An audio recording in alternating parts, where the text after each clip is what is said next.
要在 MacBook 里使用 Windows OS 的话呢，可以这样做。大家好，我是科技宅男申浩，欢迎来到我的频道。今天要跟你分享的就是如何在 MacBook 里使用 Windows。请容许我打一个小广告，申浩 TV 会一直更新关于 MacBook 和 macOS 的使用小技巧。如果对这方面的资讯有兴趣的话呢，那就订阅申浩 TV， 然后点击旁边的小铃铛，那么你就可以第一时间收到关于我影片发布的通知。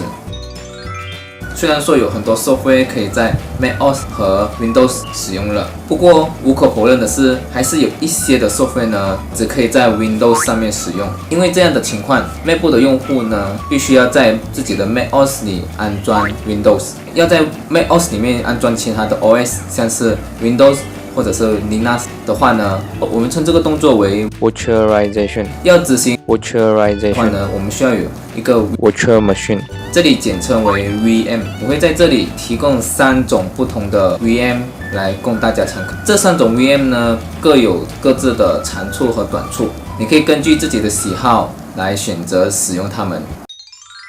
第一个就是 VirtualBox。VirtualBox 呢是 Oracle 的 Open Source 的产品，它的好处就是它是免费的，而且在切换 OS 的时候呢是不需要关掉 macOS 的。而它的坏处呢就是兼容性比较低，也会常常导致 MacBook 有点累，因为你必须把 MacBook 的一些性能分配给这个 VirtualBox。碍于时间上面的关系，这一集呢我会分享 VirtualBox 的安装跟如何使用。至于其他2个呢，我会在接下来2集分享给大家。第二个呢就是 Bootcamp Assistant， 这个呢是 macOS 里面 built-in 的，同样的它的好处就是免费，而且配合度很高。你可以将你自己的 MacBook 的所有的规格的性能分配给 Bootcamp 来使用，就好像你的 processor、你的 memory、graphic card 都可以完全给这个 Bootcamp 使用。而它的坏处呢，就是在切换的时候，你必须把你的 macOS 关掉，然后才可以开这个 Bootcamp。也就是说，如果你要在 Bootcamp 里面使用你的 Windows， 你必须关掉你的 macOS 才可以开启这个 Windows。 换另外一句话来说，就是你一次只可以开一个 OS。 第3个呢是 Parallel Desktop， 这个呢是我目前觉得最实用也是最稳定的。它的好处呢就是它配合度很高，而且切换的时候呢它不需要关闭 macOS， 也就是说它可以同时使用 macOS 或者是 Windows。 而最新的 Parallel Desktop 呢是可以配合 MacBook with Touch Bar 一起使用的。坏处就是呢，除了要付费之外，我倒是没有看到什么大问题。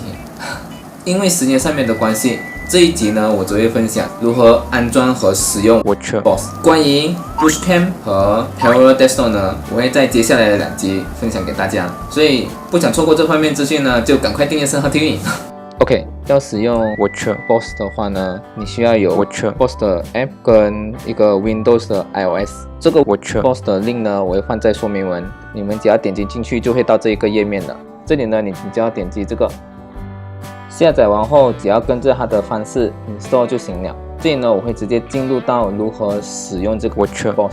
这一个呢是我之前来做 sample 的，所以如何要开启一个新的 Windows 呢？你只要点击左上角的这个 New， 然后选择你要的名字。这一个 64B 还是 32B 呢？你必须选择你有的那一个 Windows OS 的 version， 其他也可以根据你拥有的 Windows OS 来做选择。然后按 Next， 然后这边呢我会选择它 Default 的 Setting， 然后按 Create。所以我们这边要做的就是 Double Click。然后在这边的时候，我们就要选择我们的 iOS 的地方，点击这个 Folder， 然后点选你的 iOS， 然后按 Start。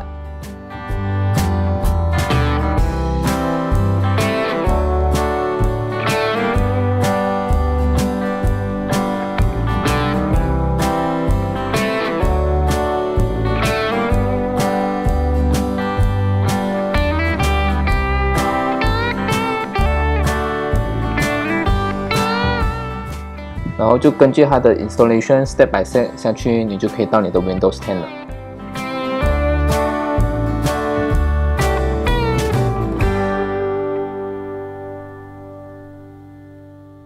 好啦，就是这样呢，它跟你所使用的 Windows 10呢是一模一样的。以上就是我要跟你分享的 macOS 跟 MacBook 的使用小技巧。如果这个影片对你有所帮助的话呢，那么就给我一个赞，然后分享出去给你有需要的朋友。我是申浩，我们下一个影片再见，拜拜。